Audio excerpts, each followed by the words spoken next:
ये बोले नहीं, गए नहीं। माइनॉरिटी कमीशन के हेड क्या कर रहे हैं? कितनी बारी मणिपुर गए, कितनी बारी नू गए हैं। हमारे पंजाब के तो हमारे धार्मिक मसलों में इंटरफेयर करने का पूरा टाइम है, इधर जाने के लिए टाइम क्यों नहीं है?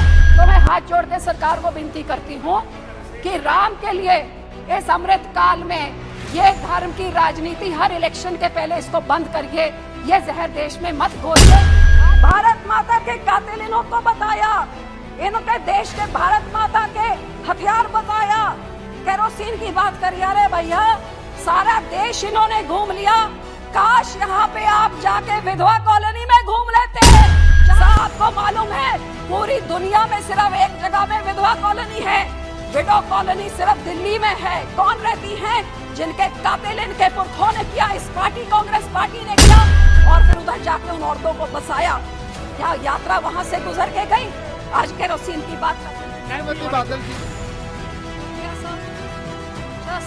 सबसे पहले तो मैं इस चीज का दुख प्रकट करना चाहती हूँ कि इस सेशन को चलाने के लिए एक नो कॉन्फिडेंस मोशन भी आने की जरूरत हुई। पार्लियामेंट्री डेमोक्रेसी का ये हाल हो गया है कि इस सदन में कोई चर्चा ही नहीं होती। अब नो कॉन्फिडेंस जैसी मोशंस को लाके मणिपुर की चर्चा करके आज हाउस काम कर रहा है, और यही कारण है कि 16वीं लोकसभा के इस सरकार के पिछले 9 सालों में 16वीं लोकसभा में सबसे कम सिटिंग्स हुई थी, और ये वाली तो 1957 के बाद मुझे लगता है सबसे कम होगी। तो इसका बड़ी दुख की बात है सर।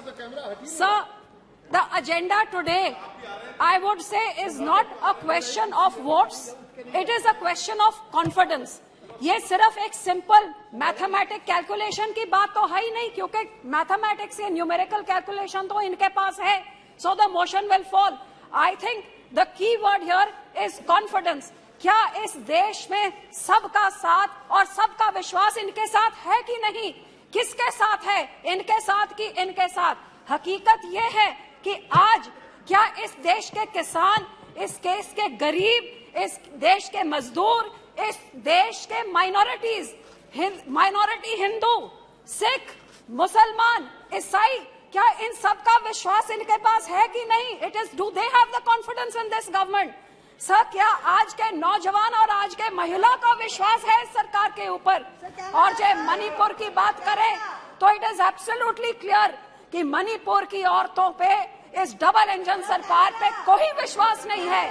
लेकिन इससे बड़ी दुख की बात यह है सर, मैं कोट करती हूँ सर, कैमरा छोड़िए, आप मेरी बात रिकॉर्ड कर दिए, बहुत बड़ी बात है। यह डेमोक्रेसी कहाँ रह गई? अब तो कैमरा भी ऊपर से चलता है।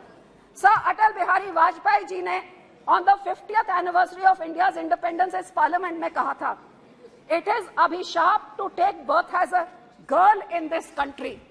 सर, कितनी दुख की बात है कि आज अमृत काल चल रहा है, 75 साल हो गया, और आज भी हम वही अट्रॉसिटीज को डिस्कस कर रहे हैं जो उस टाइम डिस्कस कर रहे हैं।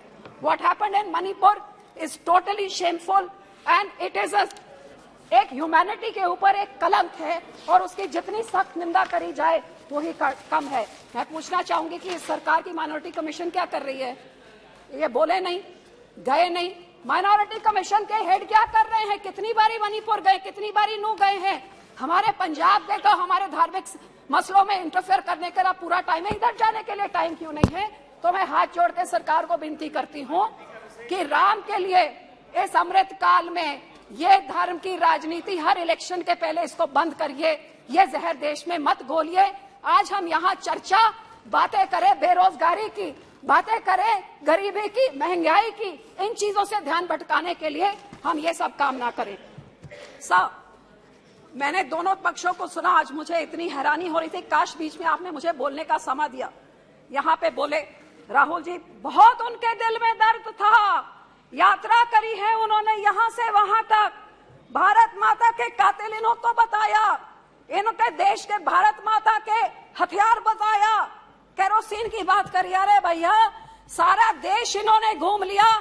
काश यहाँ पे आप जाके विधवा कॉलोनी में घूम लेते, जहाँ 1984 में आपने सिखों के ऊपर केरोसिन से गले में टायर से साड़ के वो औरतों को विधवा किया, और हजारों लाखों औरतों को विधवा करने के बाद वो हथियार सज्जन कुमार के घर के पास आपने विधवा कॉलोनी बसाई।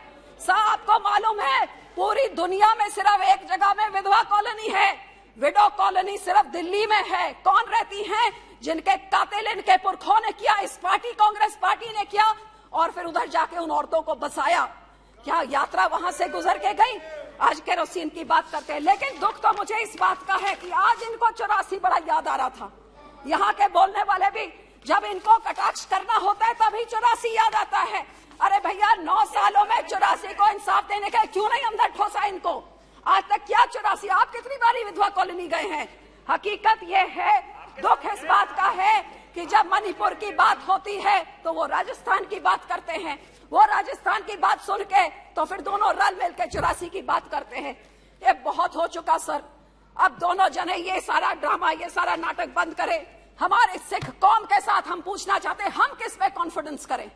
इन्होंने जो किया आपके सामने हमारे कत्लेआम करें, हमारे धार्मिक संस्था पे अकाल तख्त साहब गोल्डन टेम्पल को टैंक से, आर्मी से बिल्कुल टेटेरी करके खत्म कर दिया। हमारे पंजाब के टुकड़े टुकड़े करके पंजाबी स्पीकिंग एरिया निकाल के दूसरी स्टेट बना दी। हमारी राजधानी हमसे खोली, हमारा पानी हमसे खो लिया। कौन सा अत्याचार इन्होंने नहीं किया है? लेकिन इन्होंने क्या किया है? ये कौन से कोई कम है? मैं यहाँ पे ये पूछना चाहती हूँ कि जो सिखों ने 1947 में देश का साथ दिया, देश की आजादी के लिए सबसे बड़ी कुर्बानियां हमने दी, हर एक अल्पसंख्यक ने दी, क्योंकि सब माइनॉरिटीज ने देश की आजादी में योगदान दिया। लेकिन मुझे मान है हमारे सिखों ने सबसे बड़ी, जो फांसी की आप लिस्ट में गिन लीजिए, काला पानी में देख लिए, सबसे ज्यादा हमारे पंजाब के जिन्होंने इस देश को आजाद किया। और आजादी के बाद ये देश 1966 में जब खाने को अन्न पूरा नहीं होता था, the country was looking at starvation, हमारे किसान है जो ग्रीन रेवोल्यूशन लाके उन्होंने इस देश का पेट भरने का काम किया। लेकिन सर, जब हमारे सिखों के कत्लेआम में उस टाइम तो कोई जुडिशरी नहीं बोली, कोई पार्टी नहीं बोली, कोई पेपर नहीं बोला। आप निकालिए नवंबर 84 के बाद जब बजट सेशन हुआ 85 का, तो उसमें एक भी मेंशन नहीं जो इस दिल्ली में हजारों सिख के कत्लेआम हुए, सब चुप्पीड़ा के बैठे हुए थे, मुंह पे टेप लगी हुई थी, किसी ने सिखों की बात तक नहीं करी। और यही कारण है कि आज तक सिखों को इंसाफ नहीं मिला। और कभी मणिपुर होता है, कभी नूह होता है, कभी राजस्थान होता है, जो उस टाइम एक्शन ले लिया होता, जम्मू कश्मीर, गुजरात, सब कुछ होता है। तो सर, जो सिखों के गुरु ने, 9वें गुरु ने, हमारे 9th गुरु ने अपनी कुर्बानी दी, कश्मीर के पंडितों की बात हुई। अफसोस कि उस टाइम की माइनॉरिटी, हिंदू माइनॉरिटी को बचाने के लिए, उस टाइम की मुस्लिम मेजॉरिटी से बचाने के लिए हमारे सिख गुरु ने अपनी कुर्बानी दी और हिंद की चादर का खिताब उनको मिला। लेकिन उसकी तो बात तक नहीं करी। जब उनके लोगों को मारा जा रहा था तब भी बात नहीं करी। तो सब मैं पूछना चाहती हूँ, उस टाइम हमारे लोग जो भावुक होके उन्होंने कुछ अपने हाथों में इसके खिलाफ आवाज उठाई, उनको जेलों में फेंक दिया। हमारे बंदी सिख 30-30 साल से जेल में सड़ रहे हैं। गुरु साहब के 550 साल, गुरु नानक देव जी के, इन्होंने रिटर्न, इस सरकार ने कहा था कि उनको छोड़ा जाएगा, तो क्यों आज तक नहीं छोड़ा है? मैं इनसे जवाब मांगना चाहती हूँ। तो सिखों के खिलाफ हमेशा ये बेइंसाफी रही है सर। जिन्होंने अपने देश के लिए जान दी उनके साथ ये होता है। सब पंजाब में इन्होंने जो किया बताया, ये क्या कर रहे हैं पिछले 3 सालों से, जब से अकाली दल से गठबंधन टूटा है। हमारी राजधानी, आप सोचिए, राजधानी हमारी पंजाब रीऑर्गेनाइजेशन एक्ट पास हुआ, उठा के आप विधानसभा उधर हरियाणा को बना के चंडीगढ़ एडमिनिस्ट्रेशन ने जमीन दे दी। हमारा पानी, हमारा मेंबर जो बीबीएमजी से होता उसको निकाल के बाहर निकाले, हमारा पानी चुरा के दूसरे राज्यों में।